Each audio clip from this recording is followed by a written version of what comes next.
how hungover were you Saturday? I was really hungover Friday, yep. So I go to these functions, you people tend to get me way too drunk. I mean, dangerously drunk. You know? Like, there'll be like a French poodle in my other bed. Really, what's the strangest thing you woke up from with a shard of glass, a starfish, some chick named Jeff. when your normal existence is in a hungover state, a hangover's fucked up. No, seriously, you guys are really nice. When you fans, when you come out here and go to the bar, oh, let me get you a drink. Oh, okay. And accidentally, I always, one night, and it was Friday, I went to bed last night at 8. I got up about an hour ago. He's not kidding. Who's next? Yes, ma'am. Hello. This question has kind of haunted me for a while. There's probably an answer out there somewhere, but in the first movie, after the firefight, when you guys are cauterizing your wounds, whose kitchen are you in?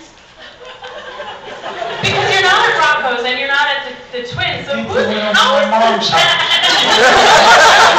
We went over to my mom's house because we were, yeah. That's the truth. She doesn't believe it. We were kind of on the land. Mom's house. We were kind of on the land. We couldn't go back to our places, so. And my pad no longer had a toilet.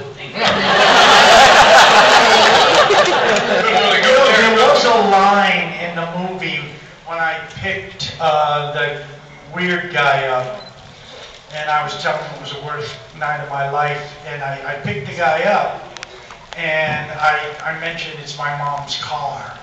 So there was more going on, but we cut a lot of that out, so because of that, you have no idea whose kitchen we were in. That scene left just like the mama scene.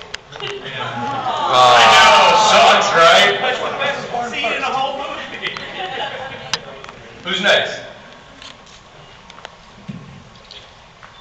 I just wanted to ask, you guys have great chemistry in the movie. Right. What was the story before the movie, with all three of you? How was it? Story? How well you knew each other before? Oh, I've known... I majorly just wanted to come up and ask questions. Tell me whenever you're done. Go ahead. I knew Ritas for a few years prior. I met Rock, actually, on the meetings with Troy to do the film. And so I guess now I've known Rock for 14 years. I've known Ritas for about 18. It's kind of crazy, but Hollywood's a small town. It's like, even though we'd never worked together, myself and Ritas, we knew each other, so quite a bit of history there. We were friends prior, Who's next? Last I heard, Troy Duffy was trying to shop the story around to get it picked up by some premium cable networks to continue the narrative. Is there any update on that? I personally don't know. He's kind of back and forth on things, but I really couldn't. Sean might be able to, but I couldn't answer that. I'm on the same page. I mean, I know that there was a couple of cable networks that expressed interest. It's not that Troy was trying to market it, express some interest, but I think he would rather go the film route and do a part 3. So you have to ask Troy specifically, but I know he's writing. Yeah. It was kind of a non-answer. I said, why the fuck did I even ask you? Well, basically, you don't know, right? Yeah, we don't know. We're not that, we just don't know. Let you fucking love Rock.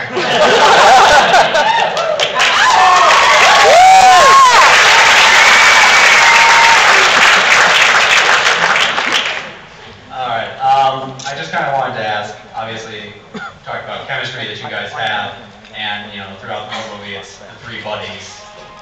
But what was it like, off camera and everything? I want to know, did you guys ever, mess around and pull pranks on each other? Or something that ever happened where you were just no. There's acting is serious, okay? Very stoic. a lot of concentration. For me to launch myself into that character, I have to erase all reality. I can't just turn it off and on like a light switch. Fuck off. Of course we did, man. Tell us these stories. Tell us something that you remember that just Jeez, man, you want to alphabetize something by alphanumerics? How about the meanest? What's that? The meanest. The meanest? There you go. That works. I don't know if I'm sure people heard the donut story. Raise your hand if you do not know the donut story. Okay, that's enough people for me to retell it.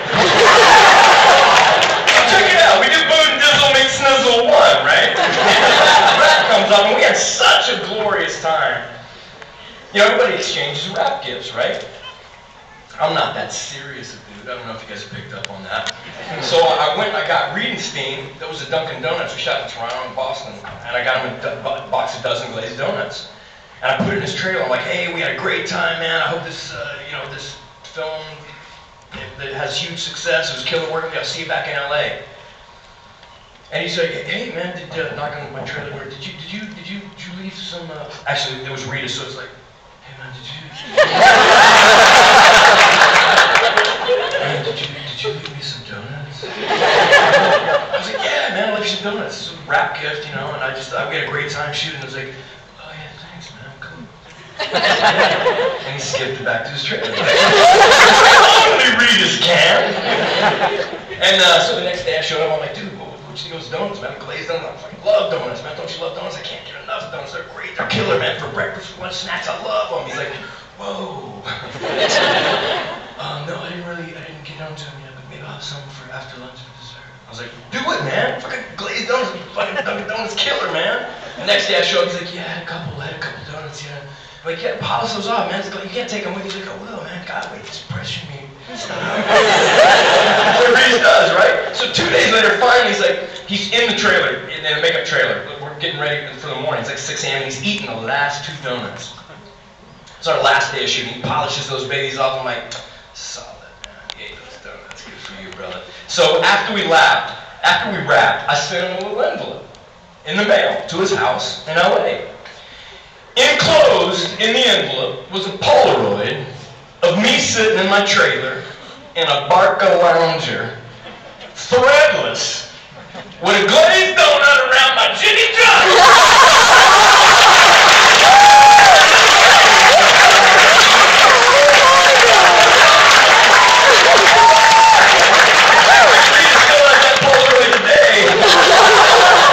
Blackmailing. Every time I tell the story, he's like, dude, don't post that shit. And then he shows a photo of me floating around the interwebs with just a Winchell's glazed around my chin. Some weird shit. Anyway, that's probably the dirtiest shit I ever pulled. Who's next? For those of you who already heard it, sorry I didn't do it. Yeah, this is so hard to watch. Alright, this one might be more towards the serious, not so inside. I wanted to know, as performers, what did you actually learn and take away from the performance you gave in the Boondock Saints project? I think your name was Shirley for Rocco. In the carnal sense. Yeah. You got this one. That's all you, brother. What was the question? Take away? Yeah, like what did you learn from as a performer? What did you take away from the project? One excellent carry question. from Never Boondock eat Saints donuts. project. Did you learn anything while filming? I don't know. Do you remember that time in your life? At all? Do you remember getting I must have learned something. Let me think. Bear with me. What do we have, about a half hour? Yeah, sure. 29 minutes. That was the joke. Did I learn anything, Sean? Did that project change the way that you work on other projects? Hey, you know what was funny though? That film was fun to work on, because everybody really got along well. And like I thought that I would do other ones and everybody would get along really well and like each other. And because Troy was pretty low key, you know what I mean? And there wasn't a lot of this, that, and the other thing, but it wasn't at all. having a hard time having fun, like, in a relaxed atmosphere. How about you? Do you notice that, Sean, or not? Yeah, I know, in answer to your question, I mean, it was Rock's first film, so I'm sure there's a wealth of information that he left with that film. But it is unlike a